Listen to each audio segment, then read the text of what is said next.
Kalau saya iyain aja, itu saya dapat 450 juta itu. Tapi alhamdulillah saya nggak lakukan itu. Saya masih nggak butuh uang. Dengan lebih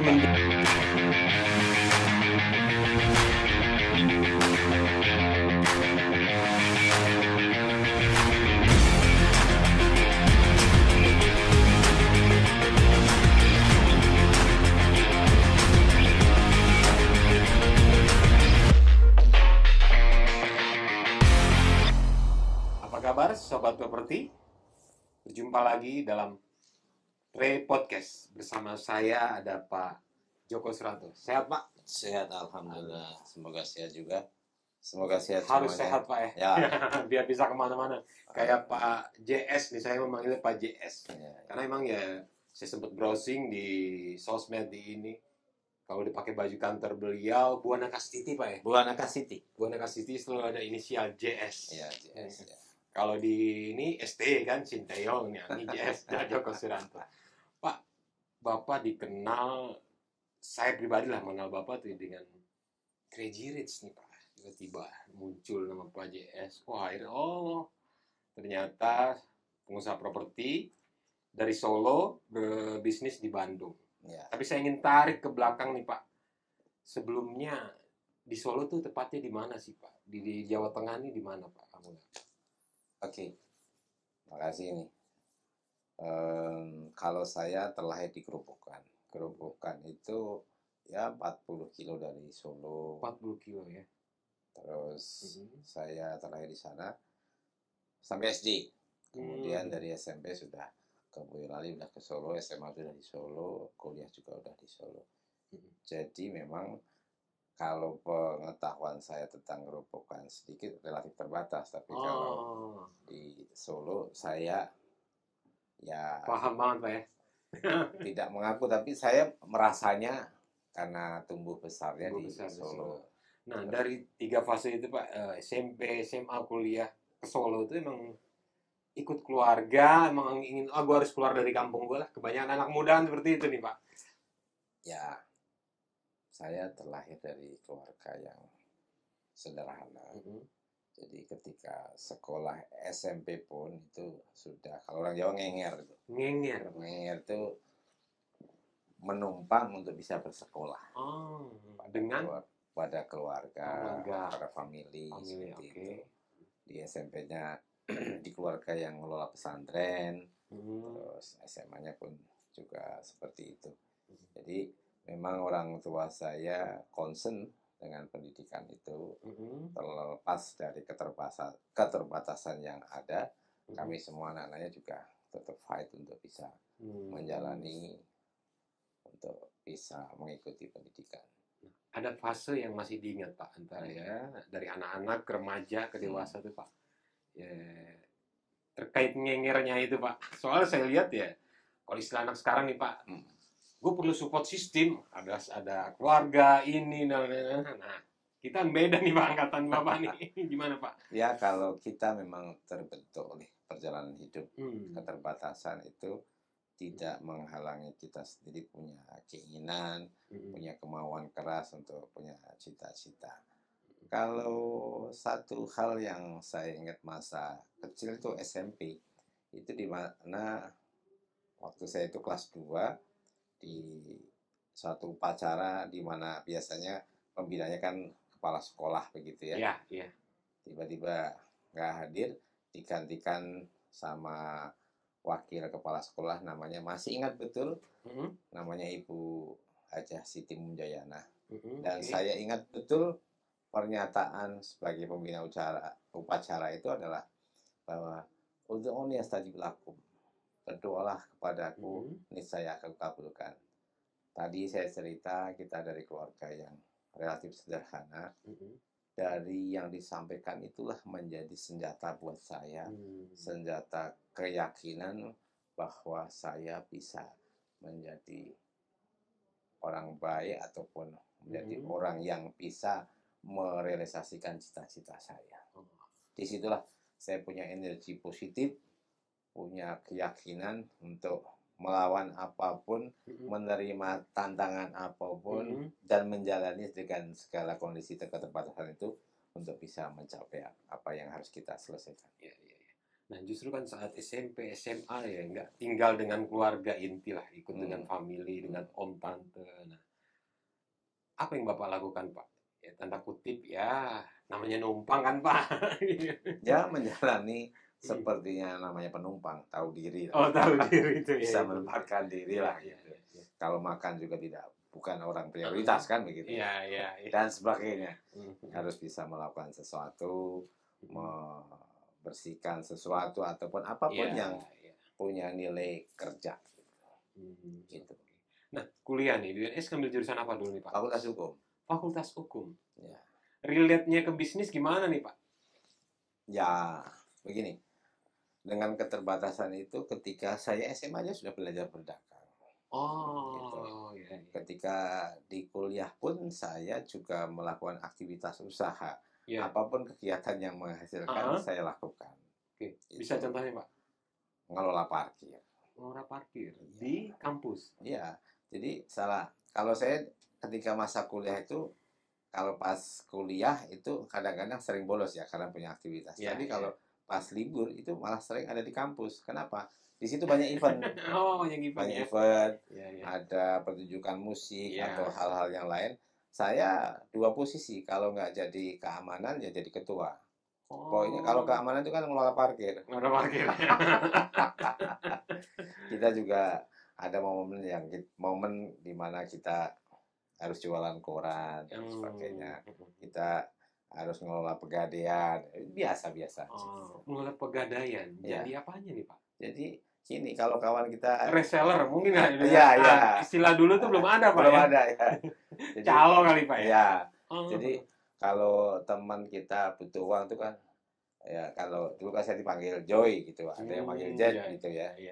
Aku butuh ini, dia punya gitar. Oh ya sudah, saya delalahnya ya. Saya ini kan terlepas dari keterbatasan saya, sisi positif saya nggak terganggu, tidak minder dengan itu. Iya. Jadi kita punya hubungan dengan banyak kawan. Jadi kekuatan, Pak ya. Tapi saya tidak mau punya posisi tangan di bawah. Saya harus do something untuk bisa mendapatkan sesuatu. Siapa yang ngebentuk itu tuh, Pak? Orang tua? Orang tua saya. Orang tua saya. Dan oke, saya lanjut cerita begitu ya. Jadi ada kawan saya punya uang ya.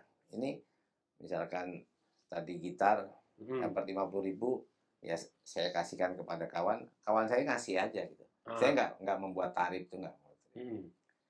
Itu beberapa sering saya lakukan lah begitu. Ketika teman-teman ketangkap polisi lah, ditilang ataupun surat apa gitu. Kemudian saya ambilin, dia ngeluarkan uang taruh dulu masih 5.000 lah ya. Itu saya kasihkan polisinya. Habis itu saya bilang ke polisinya, Mas, saya dikasih dong. Loh, kenapa? Aku kan yang ngurusin, aku kan yang dapat. Pokoknya saya melakukan mencari uang ya, yang angkut tetap halal, tapi saya tetap do something. Gitu. Itu perlu mental sih, Pak, kalau menurut saya, Pak.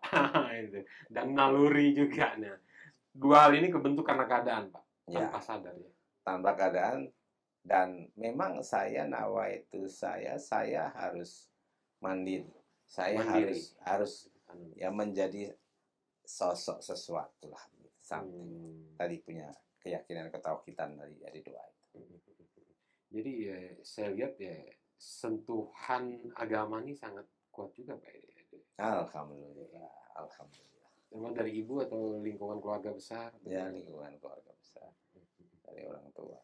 Nah, kembali ke tadi Fakultas Hukum tuh, Pak. Itu direncanakan milihnya atau gimana? Kecelakaan. Jadi saya SMA itu kan A1. Dulu fisika. Fisika ya, A1. Dan saya termasuk pinter. Iya, berarti benar, Pak. Kalau yang tahu itu, ya angkatan 70-an nih. Tahu lah. 80-an lah. 80-an nih. Jangan di bawah 70-an, 80-an. Ya. Itu A1 berarti fisika ya. Namun pada saat 88 itu, saya juga pada saat kelas 3 SMA juga melakukan tes untuk masuk ke Akabri. Gitu. Jadi ya ruangan kita terbatas untuk belajar karena kita punya aktivitas juga untuk mengikuti tes akabri itu. Akabrinya juga sempat dipelontos sih gitu. Tapi akhirnya tidak masuk. Kemudian kan juga harus mengikuti tes dulu si Penmaru. Si Penmaru ya. Sistem penerimaan mahasiswa baru gitu. Dan ya alhamdulillah saya masuk Fakultas Hukum dan itu sebenarnya saya juga aduh kan begitu. Sempat waduh kan begitu. Kebanyakan orang juga seperti itu Pak ya. Ya, disitulah ya. Bapak saya bilang kalau kamu nggak suka cepet aja lulus. Jadi biar kamu nggak suka lagi. Bukan malah disuruh pindah atau apa ya Pak ya? Iya. Harus ditantang. Iya. Cepet lulus. Iya. Dan akhirnya lulus berapa lama Pak? Ya walaupun karena pada saat itu karena saya males 4 semester pertama itu saya ogah-ogahan kan. Jadi SKS-nya sedikit. Tapi pas pada saat itu dinasihatin bapak saya begitu. Ya udah kalau kamu nggak seneng kamu cepetin lulus biar kamu ini langkahnya enak lagi ya. Nggak seneng kamu itu nggak lama-lama kan. Iya benar. Nasihatnya sederhana tapi situ ya, benar Pak. Itu. Berarti banyak hal-hal kecil juga yang kebentuk dari keluarga Pak ya. Yes. Karakter, bersikap. Nah, akhirnya dari hukum bekerja ya Pak ya. Ya, kerja. Pekerjaan pertama apa sih Pak? Seorang kreatif gerobongan ini benar-benar pekerjaan formalnya nih Pak. Oh, kalau formalnya ya di perbankan. Di tapi perbankan. sebelum formalnya ya lingsatan begitu sana sini gitu. Oh di perbankan Pak ya. Di perbankan. Kenapa Pak? Ada ketertarikan ke sana atau gimana? Ya perjalanan hidup kan selalu apa ya? Ajaib Pak ya. Ya mengalami banyak perubahan dinamika. Saya pertama punya cita-cita ya kerja di Solo. Pakai dasi di ruangan ber-AC aja ya. Pendapatannya 800.000 cukup gitu kan. Pada saat itu bergerak lagi ternyata ada pamannya teman saya itu kerja di bank BUMN. Loh, kok dia banyak duitnya, bisa usaha ini usaha itu, berarti gajinya gede. Berubahlah keinginan saya harus kejar di bank BUMN. Akhirnya alhamdulillah tahun 96 saya masuk BUMN dan saya bekerja di situ. Sampai berapa lama? Boleh disebut juga bank BUMN-nya apa Pak? Bank BTN. Bank BTN. Berapa lama Pak? Sampai 2008. 2008 ya. Saya kemudian keluar. 10 tahunan lah Pak ya. Ya 11 tahun. 11 tahun ya. Apa yang menarik Pak dari industri perbankan itu? BTN nih, bank khusus juga. Kalau menariknya, ya saya belajar banyak hal dari orang yang tidak mengerti ekonomi, yang tidak mengerti operasional perbankan. Saya tahu di situ bagaimana organisasi itu bekerja, bagaimana cara menganalisa keuangan, banyak hal lah yang kita tadinya sangat tidak tahu menjadi tahu seperti itu. Ada satu momen di mana saya itu menjadi orang yang tidak percaya diri, merasa waduh kok begini ya gitu ya. Pada saat saya masuk, duduk di sebelah saya itu Oni Febrianto, sekarang jadi wadirutnya. Pak Oni ya. BTN itu lagi dijelasin gitu, dia nulis banyak gitu, nulis.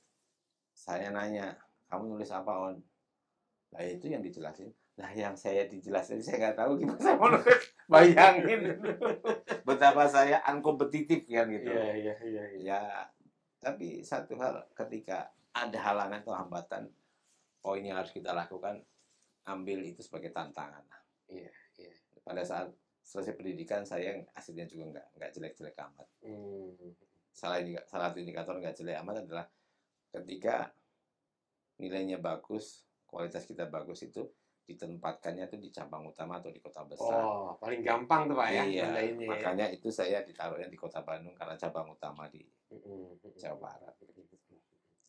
Banyak pelajaran dari sini Pak, hingga Bapak akhirnya menjadi developer ya. Sebenarnya saya itu tidak pernah punya desain rencana untuk menjadi developer. tapi properti yang memilih saya. Nah, bisa ceritakan nih Pak, gimana nih Pak? Akhirnya, Oke. sudah. Jadi dari tahun 94 itu ada cerita di mana saya itu merasa menjadi orang yang tidak berguna. Pada saat itu bapak saya berangkat haji, dan saya sebagai anak yang sudah lulus S1 itu tidak bisa memberikan belum apapun. bisa apa-apa. Jujur saja saya terduduk di sebuah taman dan memang saya menangis dan muncul sebuah doa dari mulut saya. Ya Allah, suatu saat saya harus bisa menghajikan orang tua saya, bisa menghajikan banyak orang, bisa membantu banyak orang.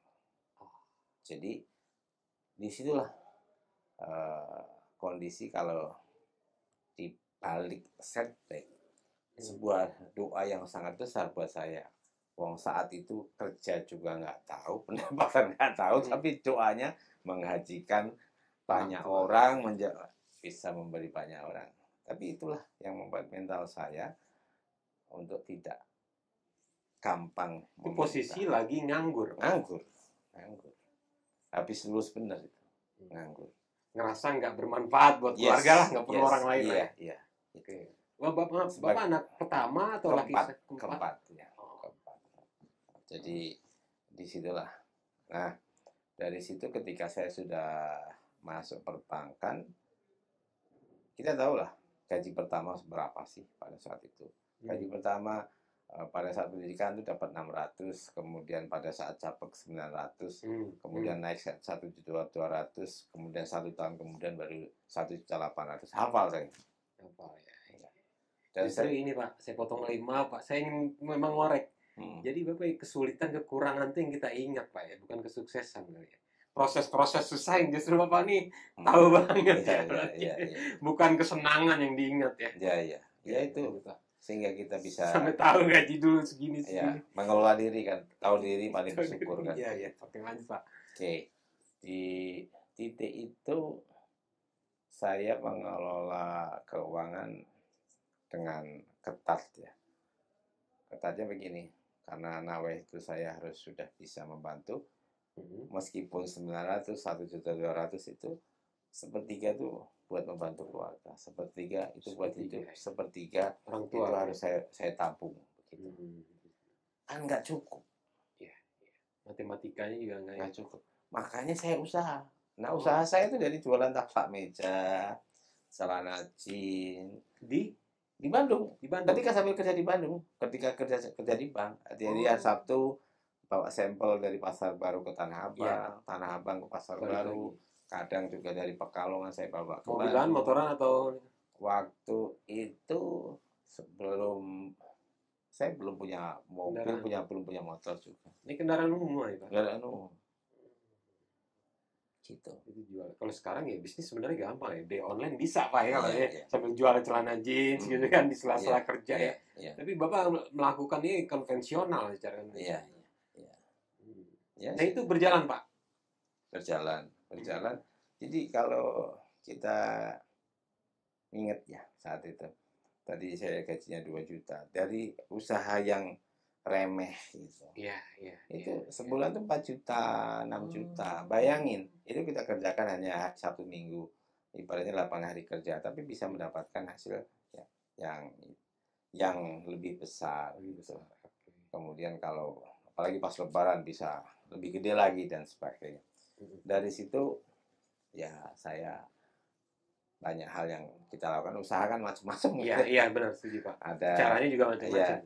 Jual beli yang lainnya yang bisa kita lakukan, ada jual beli tanah, ada jual beli.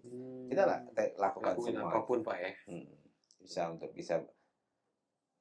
Bisa ngasih, bisa berbagi. Sampai ibu saya pernah bilang, kok uangmu ini kayak sumur. Karena memang yang ada itu ya keperluan keluarga orang tua semua saya kasih aja. Penuhin ya. Karena udah niat ya awalnya di 94 itu. Gitu. Nah, kalau momen jadi lahirnya Bu Ana Kastiti ini apa nih Pak? Bisa ceritakan. Tadi saya kerja formal berhenti. Iya. Ya, Kecelakaan tadi yang bilang, Pak. ya. Jadi pada saat saya masih, ini ada ceritanya agak panjang, saya short cut sebentar ya. Tahun 2004 saya pindah ke Tasikmalaya dengan punya uang 380 juta gitu ya. Ingat betul kalau itu ya. Namanya sudah biasa usaha, kan usaha saya di Bandung sudah kepotong nih karena saya pindah. Saya usaha pertama tuh ayam berdaging, kena flu burung. Ya 2000. Terus kita usaha punya truk tabrakan, punya usaha bikin pertamanan sama landscape ya, sama apa itu? Kontraktor landscape itu. Bikin ini mebel, furniture. Furniture. Itu uangnya juga dibawa, lari kawan kita. Jadi 380 tuh ya ikut tinggal 90, bayangin. Dari nyari per piece 3.000 5.000 hilang. Tapi ya itulah perjalanan kita. Udah dia turun. Habis itu ya kita tetap kerja kan, kita punya penyangganya kan tetap kerja itu.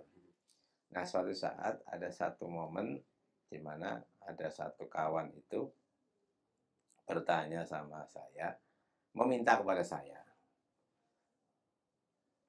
mengenai satu aset dia mau beli. Mas Joko atau Pak Joko, kalau saya mau beli satu aset ini untuk usaha ini gimana gitu.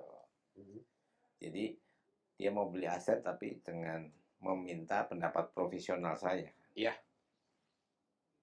Dan saya menyampaikan bahwa aset ini tidak cocok dengan profil usaha yang mau dia jalanin karena ABCD ya. Bapak sebutkan mitigasinya. Iya. Gitu. Jadi pendapat profesional saya nggak mau inilah. Padahal ya aset itu adalah punya kawan saya dan dititipkan kepada saya. Kalau saya iyain aja, itu saya dapat 450 juta itu. Tapi alhamdulillah saya nggak lakukan itu. Saya masih nggak butuh uang. Dengan lebih menjaga pertemanan, Pak. Ya, saya menjaga integritas saya. Gitu. Gitu. Kawan kita itu datang lagi. Mas Joko, saya mau ada kerjasama untuk memberi pinjaman kepada beberapa orang untuk digunakan usaha properti. Tapi saya nggak mau kalau itu nggak dipegang sama Bapak kok. Gitu. Terus yang mau menjadi operator, menjadi developer ini juga meminta kita. Jadi leher saya ini dipegang dua-duanya untuk menjalankan bisnis itu loh. Oke. Disitulah saya mulai belajar mengenai properti, belajar mengenai organisasi, pasar, mengenai bisnis, mengenai relasi, mitigasi, dan semua hal yang berkaitan dengan properti. Itu sampai proyek kelima.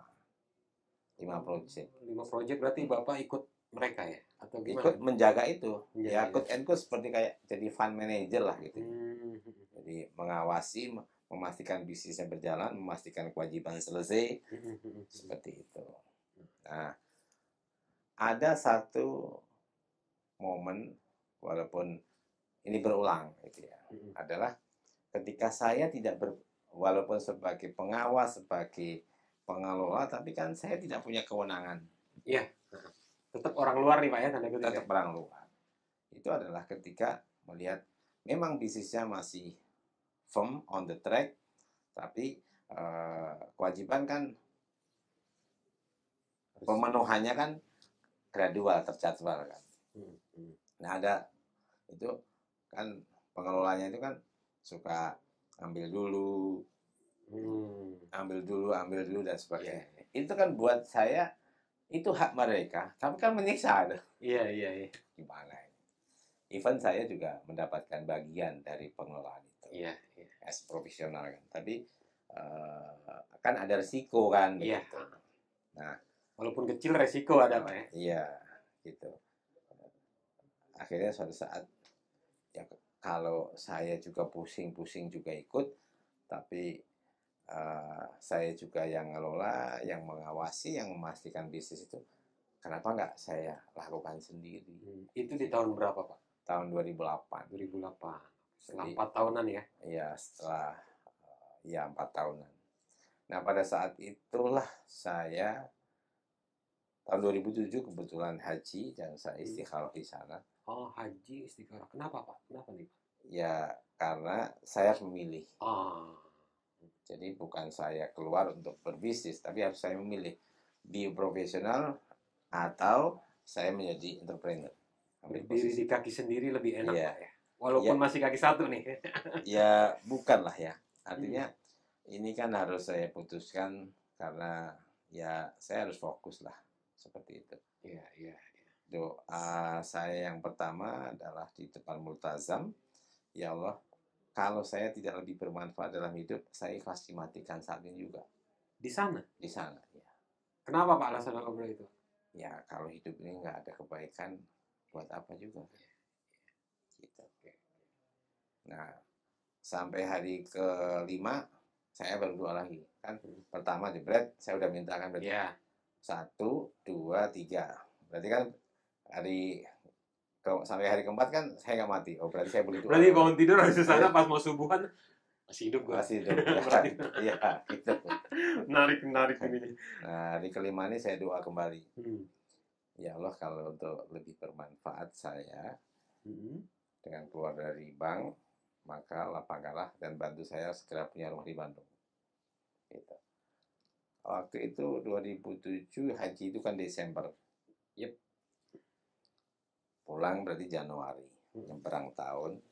Dan alhamdulillah kalau nggak salah Maret April itu saya bisa punya rumah di Bandung.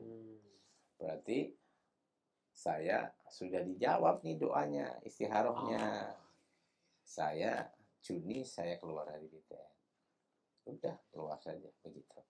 Walaupun saya pada saat membeli itu juga uang kita juga nggak cukup. Saya juga minta teman pinjam lah, tapi sebenarnya kan itu bagian dari taruhlah hak saya pada saat proyek berakhir kan begitu. Iya. Aku pinjam uang dulu ya, buat apa? Itu mau beli rumah begini. Oh, kalau beli rumah kasih aja seperti itu. Nah, setelah itu saya Juni keluar. Nah, usaha mulai kapan tuh, Pak? Ya mulai 2008 itu sudah langsung merintis. Langsung merintis. Gitu. Kemudian ya sudah hingga saat ini. Nah, mulai dari berapa unit, Pak? Terus luasannya ininya?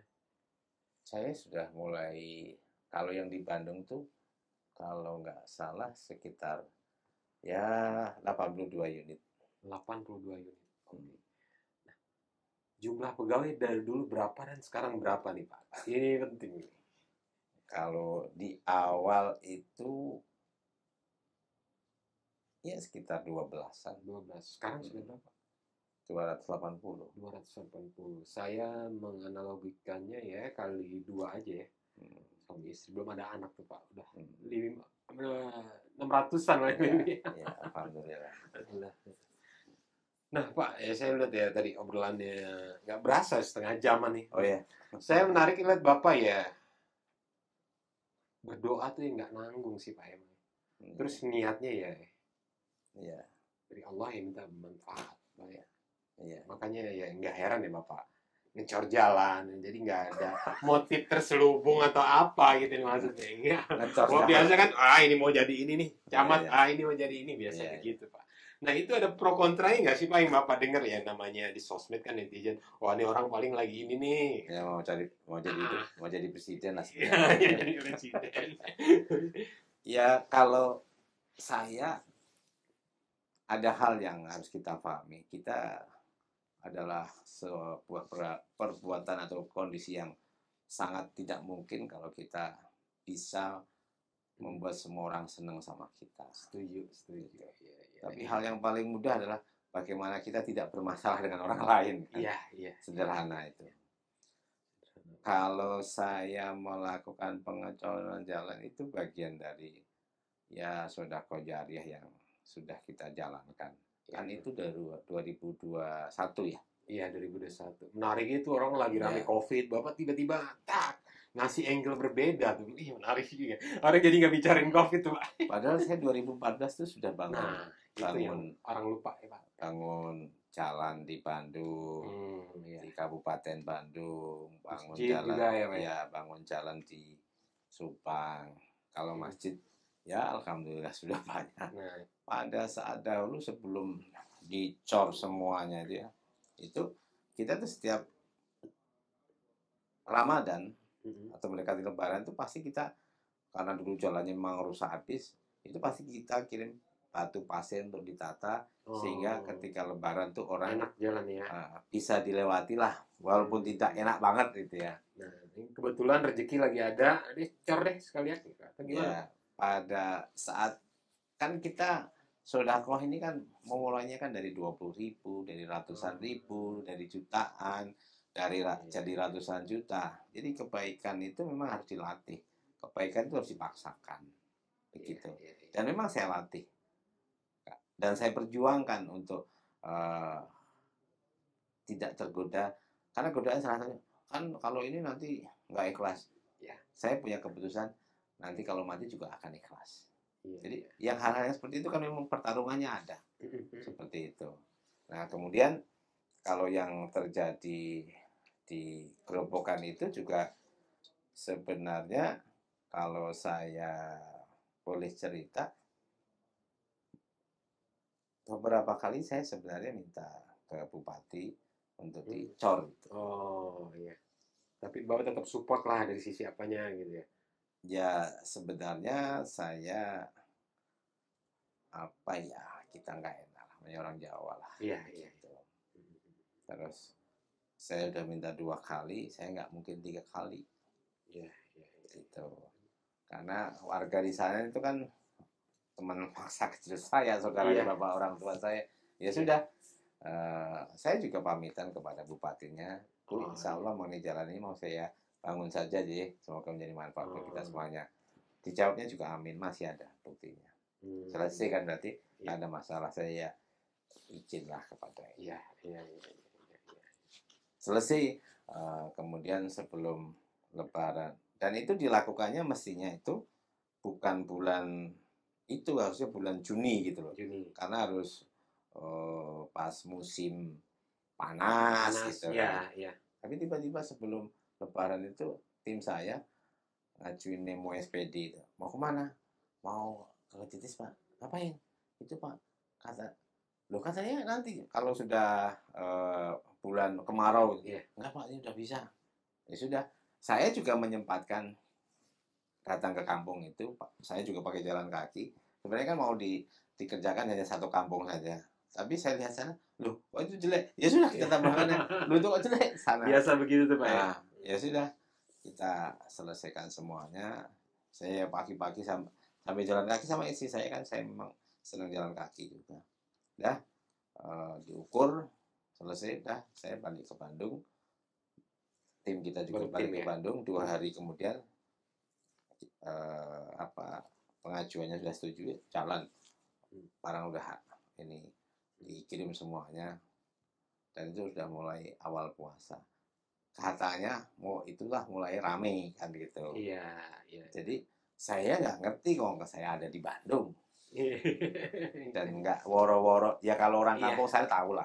Karena ada barangnya, ada pekerja kan pasti tahu. Teknologi kan gampang sekarang ya, Pak. Foto, gitu. Video. Udah gitu, seminggu tambah rame. Sempet kaget juga tuh, ya? Bukan kaget lagi, sempet takut kita.